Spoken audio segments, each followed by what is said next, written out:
مجھے پہلے شاعر کے طور پر کسی شاعر کا انتخاب کرنا ہے۔ عام طور پر یہ مانا جاتا ہے کہ جب میں پہلے شاعر کو کسی بھی شاعر کا نام پکاروں گا تو کبھی کبھی پہلے شاعر کو ایسا لگتا ہے کہ شاید اس کے ساتھ اچھا نہیں ہوا، اسے سب سے پہلے مائک پر بلا لیا گیا۔ لیکن میں ایک بات بتانا چاہتا ہوں، میدان کوئی بھی ہو، مقابلہ کوئی بھی ہو، کپتان کوئی ہو، کپتان اس کھلاڑی پر سب سے پہلے داؤں لگاتا ہے، اس کھلاڑی کو سب سے پہلے میدان میں بھیجتا ہے جس پر اسے سب سے زیادہ بھروسہ ہو۔ ظاہر ہے کہ مشاعرے کی اس سفر میں بھی مجھے جس شاعر پر سب سے زیادہ بھروسہ ہے، جس نوجوان شاعر نے اپنی صلاحیتوں سے ہمیں سب سے زیادہ چونکایا ہے، اس سے میں مشاعرے کے سفر کا آغاز کروں گا۔ لیکن اس سے پہلے ایک ضروری کام مجھے یاد آ گیا جو مجھے کرنا ہے۔ ہمارے مشاعرے کے سرپرست جناب ڈاکٹر افروز خان صاحب تشریف لے آئے۔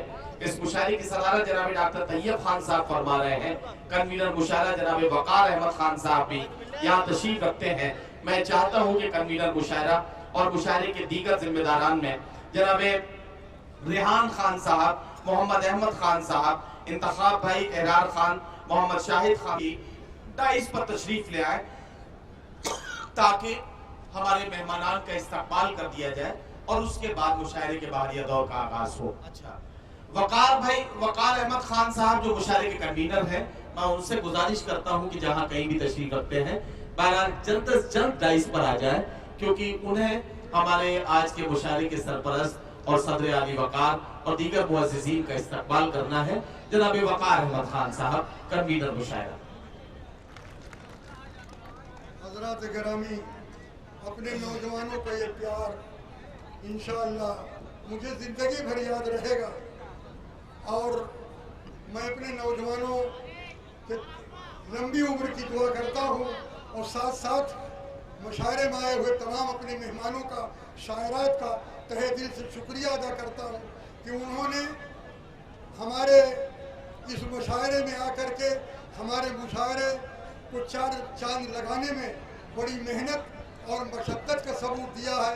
ہم مقرر ان کے مشکور و ممنون ہیں کہ وہ یہاں تشریف لائے۔